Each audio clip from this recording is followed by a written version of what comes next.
Welcome back to Mohave Leader Lounge with Living Laughlin. We have had some amazing leaders on the show, and today I'm so excited because we have Catherine Lopez-Rajaniemi.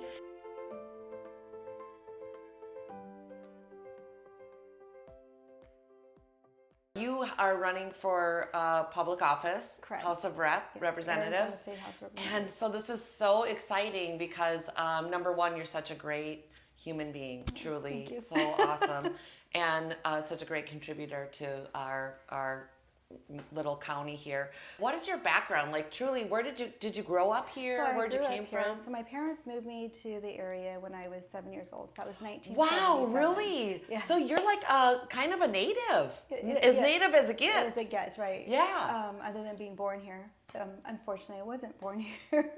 Close enough. I love it here. So that's it's my home. So Wow. I grew up here, went to school here. Stayed here because a lot of I kids stayed here, who grow up here like go to Phoenix It's a or big city, right? Yeah. I did for a little bit, about a year. I did move to Las Vegas for a little bit, but when I moved there, I got to work, and I had a good working experience there. I left for work, and then I came back. So learned some stuff there. Ended up using it in my future for work here. So it was more of a working move, and then Got came ya. back. So And so did you like the city experience? No, I missed home, even though I wasn't that far. Here, people, if you have a problem, like you have a flat tire or something, someone's gonna help you. Right. That's just how our community is. Yeah. Just the other day, we had down the road a young girl. She was traveling with her little foal, and he had trouble, and I got a phone call from her friend saying, my neighbor, she's traveling with her baby horse, can you go help? And I'm like, I can't, I'm trying to get ready for something. So I called a friend, and she's like, when she got there to help, because she was in Golden Valley, there was so many people there. She's like, just people that were either people calling horse people, or people pulling over, and that's what our community is about. Yeah. So. Catherine, you got a farm, you have horses, Yes. you have dogs, cats, Chickens. chickens. We rescue. You rescued Yes, Leo the lion, one of my favorite we still have dogs. Leo, yes. Yes, and that's so cool. I mean, that's what I mean. You got such a humongous heart. So why do you want to run for the House of Representatives? Oh, there's so many reasons why I want to run for House of Representatives. For the future of Arizona, for the future of our district. When I look at it, this area has been really good to me. And so I want it to continue to be really good for the future generations. Yeah. I know it sounds a little cheesy, but that's Not really. truly how I feel. I have two daughters. My youngest is going to be 18, but they live here. This is their area too, and I still want it to be good for them. And, For sure. It's a beautiful, beautiful area. It is.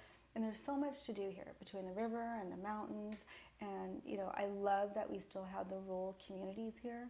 Obviously, we live in, we have an agricultural area that we live in. I'm so thankful because we're able to have the horses and all the fun stuff. How many horses do you have? We have two. But Two horses. At one point, we've had up to 4. So, Oh, yeah. wow. Okay. And do you ride? I do with my do? daughter. I do. Okay. Not as much as she does, but I do here and there. Okay. As long as I have time. Grew up with horses? No. She got us into horses. Really? So, yes. And then I've met some amazing horse people. We've met, people that, it's just a great community.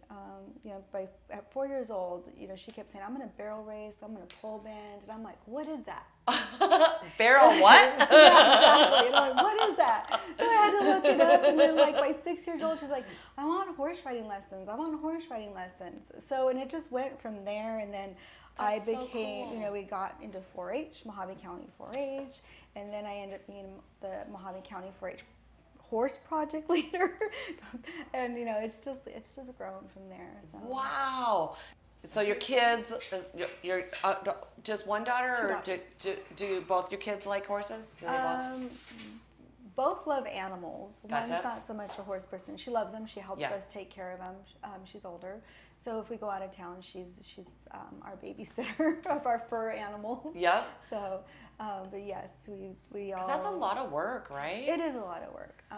You know, and I was just reminding my younger daughter before she got, you know, older. I was the one who was having to go out and feed and clean stalls, and because she had school and stuff. And now, you know, she's going to be going off to college, so we're going to have to figure out the Yeah, so we're going to take her. She's going to have to take her babies with her.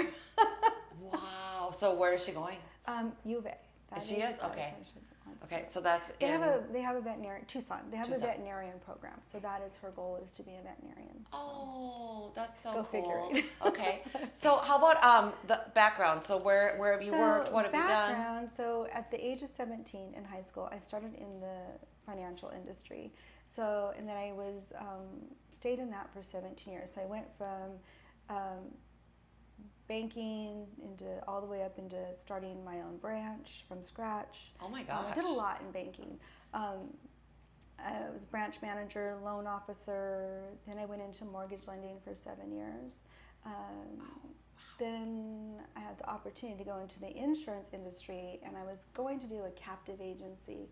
Decided that wasn't something I wanted to pursue. I went through all of the training, everything that I needed to go through. In fact, I called Glenn going, I don't want to do this.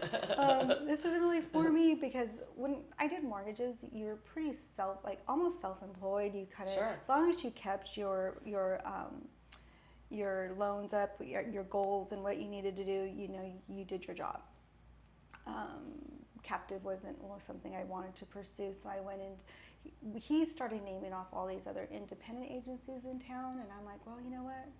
I don't know. Decided to look into it, and it was something that I thought, you know, I'm going to give it a try. So it took me about a year to get all of my companies. So with my agency, I have direct appointments with all of my companies. So it's truly my company. Is it like a general agency? So it's like a brokerage. Okay. Yeah. So but it's direct. So like, for example, Progressive, my appointment's directly with Progressive.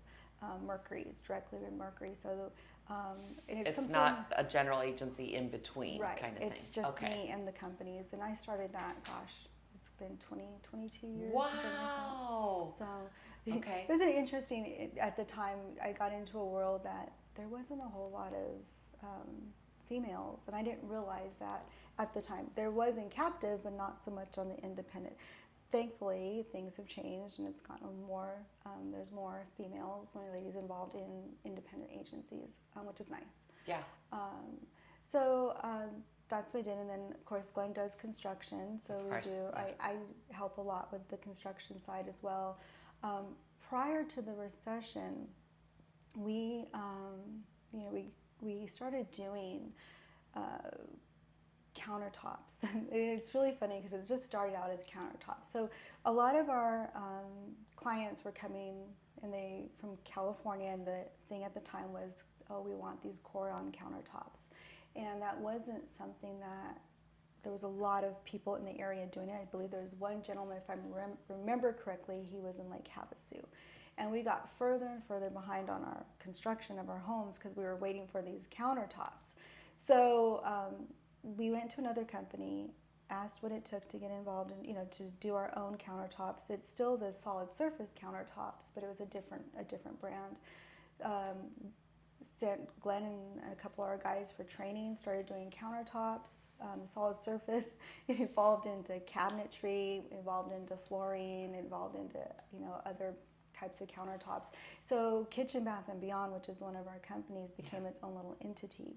So thankfully, because during the recession, Mountain View Homes didn't build a single home for over a year. Nobody was building. But people were still, people were buying foreclosures that had been gutted. Yes.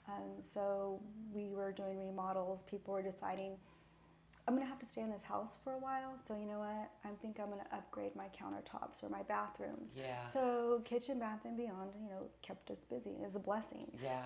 It kept us going through that time. So we survived the recession. So I know, Yeah. when people say, I know what it's like to be resilient because it's tough. Yeah. And even when my insurance company, I didn't have any customers. I started with myself. And then my parents, or Glenn and my parents were my Sphere first of customers. influence, Exactly, yeah. and just went from there. 22 years though. Yeah. So how is that going to run while you're in the House of Representatives? How do you work that? I have employees Okay. that are very capable of running my agency. Okay. And, with all three companies. So it, just like... You're good. Well, yeah, just like anything else. I always say, we have employees for a reason, right? Absolutely. So, yeah. So you're kind of ready to take the next level. Yes. Right? So tell me, what are the a couple things that you're really passionate about? Like, I'm assuming that you get this position. What's going to drive you to go to work every day? Every day. Well, one of the issues that we have is our education system. I know that's a big thing right now. Water. We need water. If we don't have water, how do we continue to grow? Yeah. And growth is, it's on different levels. Our economy, we have the river, we are a tourist area, we need water. Mm-hmm. I'm from Minnesota. We have an abundance of water. Yes, you so do. Like too much water. Right. Like we flooded every year. The Mississippi would like take out houses, and I mean literally we would keep going. Why do people keep rebuilding on the riverbanks? It's like why every year the houses get taken out from the flooding, and then they would maybe it would go a year or two, and then they'd rebuild, and then it just was crazy. My question is always, why can't we take water? If we can ship oil under the ocean to a totally different continent, why can we not ship water from north to south? Like, it's not that far. I don't understand it. Right. It's hard for me to wrap my head around because we can pipe stuff, oil and natural resources everywhere. Right. So why do we not take the fresh water from Minnesota and pump it down here? I don't know. We should have plenty of water for our continent, no problem. I don't understand it. Good question. Damn it. I thought you could answer that one. But I will find out for you. I want to get to the children because I know that that's one of the things that you really have passion about is about the kids. So I don't know that people really understand the level of severity that there is in missing children. Right. Like because we all go about our lives, including me. I go and sell real estate, and I'm with all my realtors and friends, and I really don't know sometimes what's going on. So can you just give us a brush through? I know this is really passionate. So it is. So unfortunately, but fortunately, we as a family have gone through a situation with family courts and DCS. With the family court case, I can't talk about that. But as far as on the DCS case that we went through, which is the Department of Child Safety, it was very disheartening. So, and then once what we went through made me dig deeper and ask questions. And I've asked questions of our senators. And currently there's a law out there that any mother can put a father on a birth certificate at any time up to the age of 18. Really? Without a paternity test in the state of Arizona. Is that right? Did you know that? That's crazy. Well, and a lot of people, us everyday people, we don't know that, right? But the people that do know it, unfortunately, probably shouldn't know it. Right. And oh my goodness, wow. So the way I look at it is what happens if that is not actually the father, right? There could be so many reasons, and my question is who's keeping track of these children? Oh, wow. the mother's supposed to be, but if she, if she's addicted to drugs, or if there's something. exactly. Yeah, yeah. And so, which is probably a lot of the times the case where and then what she's happens to that child? Now this man he is the father on the birth certificate. He has rights to that child, and he can do, anything. travel with the child. I mean, and again, who's keeping track of the child? So this is stuff that I learned, unfortunately, but fortunately. And and again, it sounds cheesy, but the children are our future, and who are their voices? Who's watching after them? Again, and also their civil rights. This child deserves, whether it is the father or not the father, this child deserves to have confirmation of that right, and a simple paternity test would show that. Wow. The other thing is with the family court system, there's been series of court hearings that I have dove into and watched, and our court system, our family court system, needs to rehaul. Yeah. In my opinion, watching on what goes on. And I'm grateful that the senators that are involved, I know, are trying their best to get things where they need to be. Yeah. Department of Child Safety definitely needs to be rehauled. Right now, you currently have government overseeing government with the Department of Child Safety. And again, these children are our future. And if we aren't taking care of them, what's going to happen? Is it going to be this vicious circle over and over again? Or are we going to try to fix it? One of the things I did learn, which was very disturbing to me, is so when the Department of Child Safety does what they call reunification, so they not only get paid on a state level, but reunification, they get paid on a federal level. So they're encouraged to do reunification, which is great because I believe that families need to be reunified and children should be with their parents. But does it go to the next level? Are they reunifying because there's a bonus involved in it? Is it because they're going to get paid on a federal level? Yeah. So these are the things that money makes people do dumb stuff, right? Exactly. So I'm so glad that they are now going to be reevaluated. I was just told recently that the local DCS office doesn't like me. Don't know how true it is or isn't, but I was told that. And because I asked a lot of questions, I just didn't say yes. I wanted to make sure that this family member was going to be in a safe environment. And they didn't like me asking.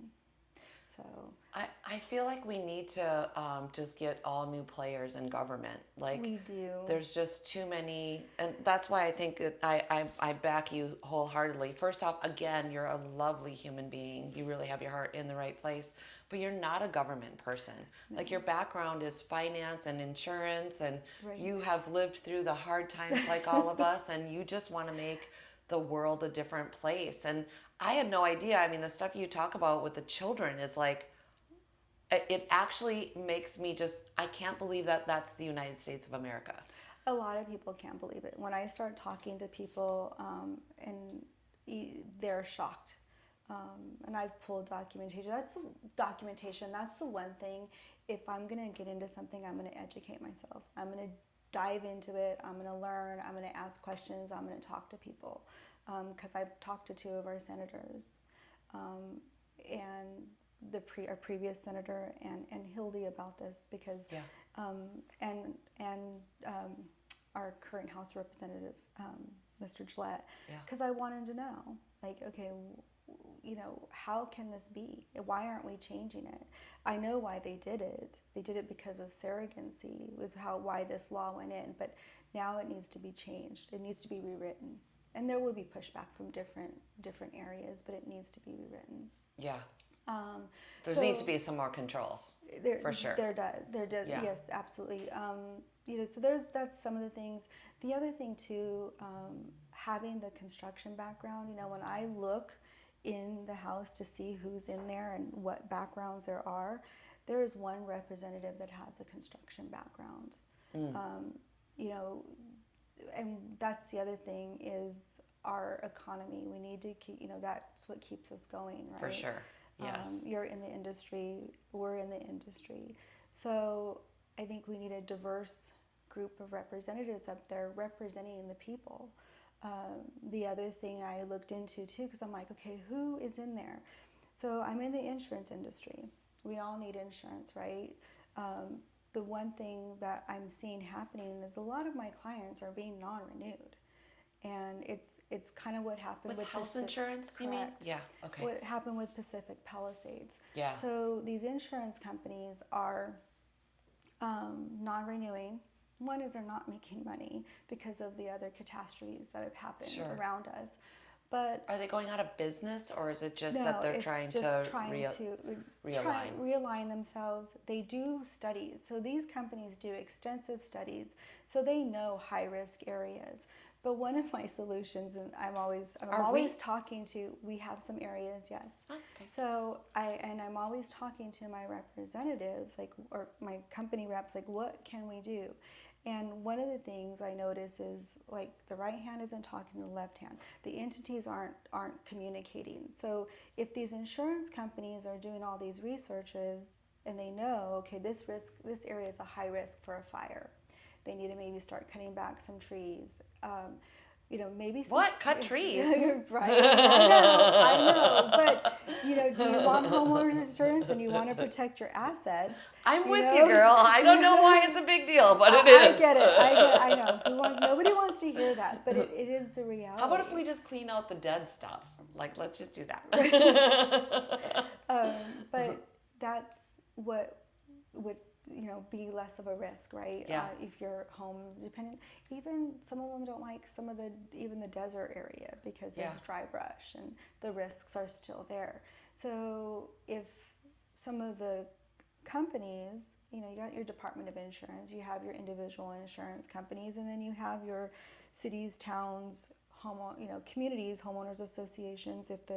If the right hand start speaking with start communicating and maybe trying to have some resolution so that people can have homeowners insurance. Yeah. For example, we have the cabin in the Wallapies. We just got non-renewed.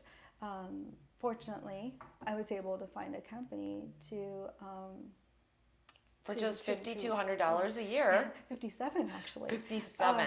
Oh my gosh. But it's better, the way I look at it, it's better than none. Of course. Yes. And that's a lot of money for insurance though. And a lot of people can't afford that, That's true. Very true. Especially I think about the retirees who are here, who are living off of Social Security and maybe a small pension or 401k, and they could pay for their house so they don't have a house payment. They don't have a car payment, but now all of a sudden they have to pay $5,000, and that's a lot of money to them. And at one point, our HOA up there, and this is kind of they did their due diligence.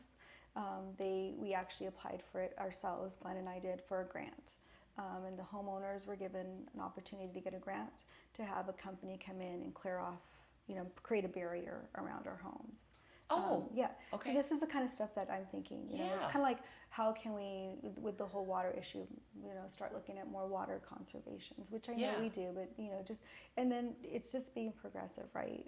So those are some of the things that We're piping it in from Minnesota. I'm telling you. Come on, please. You can do this. But those are some of the things that I bring. With my career and what I've done, it's what I can bring to our state. Yeah. And to our district. So. And what I was going to ask you is, because I feel like sometimes it's so broken. I don't even like to watch too much on politics because it's so... there's plenty on each side that's wrong, and it just feels so broken and so us against them or them against us, or however you want to look at it, that it's can one person make a difference? And I feel like we have to start getting one person and then another person and then another person and then another person. So we have to vote people like you in so that we can start to unite. There's we have to just get the old guard out and start with some fresh people who are business owners, who are everyday people, which is what our government was supposed to be, that, right? It was supposed to be you serve your government for a short period of time and then you go about your business. And now we have people who are in government for their entire lives. Right. And It's a I career. don't know that helps us.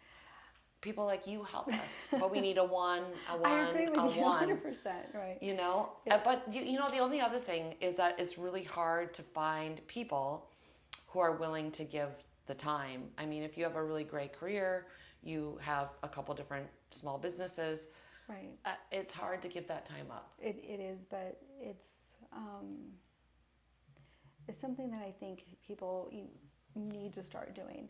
I look at people, and sometimes I don't really know if they know what's involved in running a campaign. There's so much work, and a lot of it's your own time. And I have a whole nother respect for people who run for an office, because I've been through it, and I'm, even just a lot of people don't understand, like when people come to you to sign their petition, it's just to get me on the ballot. You're not asking them to vote for you. You are, yes, of course, but at this point it's like, just help me get on the ballot. It's those little things, understanding the simple, and then obviously when you start to run. But you look at things where we all need to support each other. Yeah.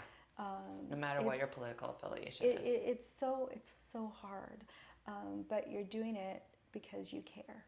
Most of us, I should Absolutely, say. yeah. Most of us. 95%. I mean, really. And that's the one thing I've learned since my last campaign and now this campaign is we're doing it because we care about the future, about now. It's for me. It's not a career. It's about getting in there and making things better. A difference. Exactly. So right now you're working on getting on the ballot. Correct. And so how do people go and support you? So it's Catherine for LD30. That's my website. There is a link in there that you can go in and sign. As long as you're a Republican registered voter, it'll take you into the voting, into my portal, and then you can vote, sign my petition that way. Not vote, sign my petition that way. Yes. So, okay. And can we, I think that can you get us those forms? Because we can have them here in Black Mountain Valley Realty in Fort Mohave and in Bullhead City, because I'd love to do that. I appreciate that. Yeah, and if there's any other small businesses that want to support Catherine, that'd be really awesome. We just need to get, is there a certain number that we need to get? My goal is 1,800 signatures. So 1,800. Double the signatures. We can do that. Okay. We can do that. 1,800 signatures. Come on, guys. That's easy. Yeah. We can do this. What's the website one more time? It's Catherine, Catherine. Yep. For the number 4, L as in Larry, D as in David, 30. Okay. .com. Correct. Okay. And they can go in there to the portal. Yes. And then there's a link that will put you in to go and sign my petition. I guess that I will just ask finally, are there things with small businesses that you can support, that you can help in when you take your position? Mainly is the economy. Okay. Making sure we have a balanced budget. Yeah, that's crazy. No taxes. We don't want any more taxes. That's huge, because right now, it's hard right now, right? Right. So making sure we don't, get any more taxes, and get rid of taxes if ever possible.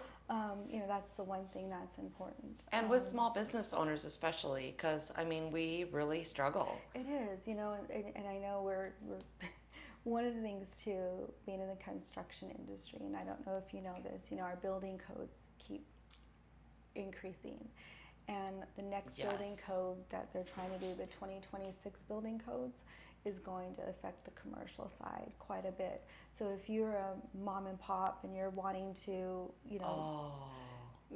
start a business and you have to do some TIs, or you want to build a new building, you're looking at, thousands of dollars probably, huh? With the building codes coming, yes, it's going to add to the cost of whether it's an improvement or a new building. I'm sure this one would not pass. So We would have to rebuild, but it's grandfathered. but we need to really reevaluate why we continue to increase the building codes. I don't understand either. Are you trying to protect ourselves against ourselves? I mean, it's like, I always look at it this way, like how many people live in a home that was built in the 1900s or the early 2000s? Is that house still okay? Or is that building still okay? Yeah. I have my theories on why they keep increasing, but It has we to do have with- to get control of it, because it's going to be the point where we, the average person, cannot Afford. build, or there's some areas in stuff that in some areas that used to be an option when you built a home. For example, the outlets for electric cars are becoming a requirement. Now, if I plan on having an electric car, yeah, I will Sure. pay the extra for that outlet. But why should every homeowner have to do that? So that's like an example that's solar. happening. Exactly. So, the American dream is getting further and further away for our generations. Sure. And it's very frustrating for me to watch that, because I have young adult children that I want to be able to have that American dream just like we have. So that's the other thing I can bring, is my knowledge in construction. Huge. And knowing, I've sat on the Mohave Valley Contractors Association for 15 years plus. And I've learned so much from that. And the other thing with construction, our trades are, we need people who want to work in the trades. We need contractors, we need subcontractors. That's the one thing Glenn and I were a part of, is the Academy of Building Industries. Oh, we were cool. one of the founders of that school many years ago. It's an amazing school. If you've never been there, go take a tour. Jean, the supervisor, superintendent, she will show you around. The school is just, I love that school.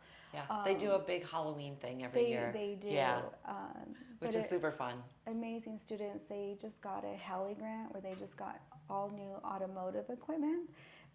So they have a class of all girls now, and they've learned how to change the oil in their cars. Sweet. They're just learning how to rotate tires. They're learning so much at that school.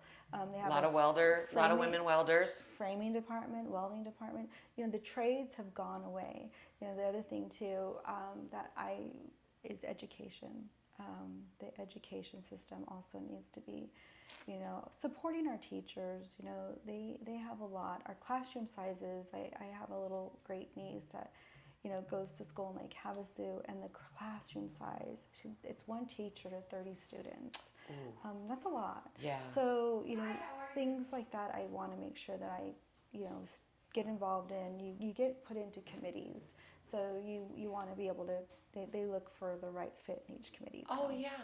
So we were talking about education and the trades, and it's pretty amazing that there's not, that everybody keeps pushing for the 4-year degrees. And that was the other thing, is that, we really need people in the trades. And not everybody's geared for 4 years, right? So you're kind of wondering, I know the Arizona Register of Contractors, wanting to know, suggestions. How do we get more people involved in the trades? Well, the one thing that I see that we've gone away from is trades on the high school level. It gave the people who weren't geared for a 4-year education the option of learning something different. They don't even know sometimes. You had woodworking, you had automotive, options. Yeah, home economics. Right. What happened to that? But you learned basic stuff like how to put a button on, or those basic education has gone away, and we need to bring it back. The basic trades. I love that. And like the Academy of Building Industries. That's so cool. They've learned so many different things, and they may not like. I have a young man that we actually brought in one summer to work for us. He thought he wanted to go into the construction industry. So he worked with us for the summer, and then he realized, it's not really something I want to do, right? Oh my gosh, you have to work? What? No. He's a hard worker, but construction wasn't what he wanted to do. Oops. And this is a great story. I love this story. He's an amazing young man. So he was going to Academy Building Industries. So we took him, we gave him a job for the summer, and he's like, we wanted to teach him construction. It's really funny. So we had him out in the field, and then we even brought him into the construction office, and he's like, well, what am I doing in the construction office? It's like, this is part of it, right? You have paperwork. It's not just, with a hammer, and you got to be out, you got to come in the office and do your paperwork. So we tried to show him all sides of it. Realized it wasn't something he liked. So then he went and started doing more automotive in school. And then he ended up getting a job in an automotive repair shop in town locally. And then he actually took the fire science program, and now he's actually becoming a firefighter. He got his EMT. Wow, so yeah, very so cool. You just never know, but he got to try all those things out to find where he wanted to have what he wanted to have a career in. Yeah. So that's a beautiful story, because a lot of times people go to 4-year colleges and they end up going for 5 or 6 years because they switch their major, right? And then when they actually even get a major after spending, $150,000, yes. It's like, oh yeah, well, that liberal arts degree isn't exactly what I needed. But I mean, I think that the trades are having a year or two, I think, to kind of decide what you want to do, and then going into a 4-year college, especially at the expense that it is, not digging yourself a hole into something that you don't really know what you want to do. Right, student loans. I think that's a really good advice. So I support the trades, obviously. So having the background in construction, having the background in insurance, I love that. having the background as being a small business owner, surviving the recession. Oh, believe me, because I have stories to tell about Growing that. up here in Mohave County love it here. is huge too. People always say, why? So some of the things that I do, because I believe in giving back to a community that's given back to me. Clearly. So I do, I'm Rotarian. I'm part of the Community Pride Advocates, which is the group that completed the Gary Keith Park and the John and Lydia that's beautiful. Amphitheater, Performing Arts Amphitheater. Love that. White Night. White Night, it's a lot of fun. Yeah. And then I was in Women's Council. I was on the Chamber Board for 9 years, Contractors Association. So 4-H. So I do. Lots of free time. No, yeah. No, I. That's hard to do for a small business owner. It's really hard. It is. And then you have a mom, a small business owner, and a farm. But you know, I mean, that's pretty amazing. I like I said, I believe in giving back to a community it's given a lot to me and my husband and my family. So it's, part of also one of the things that's passionate to me is the river cruisers. My dad was one of the founders of the river cruisers. So many moons ago, but and I think that's where I learned the giving back to the communities, because that's what my dad, he believed in doing that, and it instilled that in me. So. I do too. I love it here. I came from a large Minneapolis, and I never would ever go back to a city. Yeah. So, but I love that we have people like you, that are willing to take the time. I'm thankful that you did this for me, to ask me to be on your show. Are you kidding me? So, I mean, it's like crazy when people are willing to give their lives. I mean, truly give their lives to service, and that's what you're doing. And so, again, please, Catherine Lopez-Rajaniemi, please go to her website. Please sign her sponsorship. You're just signing so that we can get her on the ballot. Or if you care, if you can't do that, then you can come to Black Mountain Valley Realty. We'll have them at both the front desk of Fort Mohave and Bullhead City, and you can sign that. We need 1,800 signatures. It's nothing, people. We should be able to get that in a couple days. So get in, sign. We got to get her on the ballot, okay? Obviously, we have to get her on the ballot. So thank you so very much. Thank you so much, very much. I know and love you, and I think you have the biggest heart, and it's so fantastic. Go, please sign that petition. Thank you, guys. All right. We'll see you on the next episode of Mohave Leader Lounge.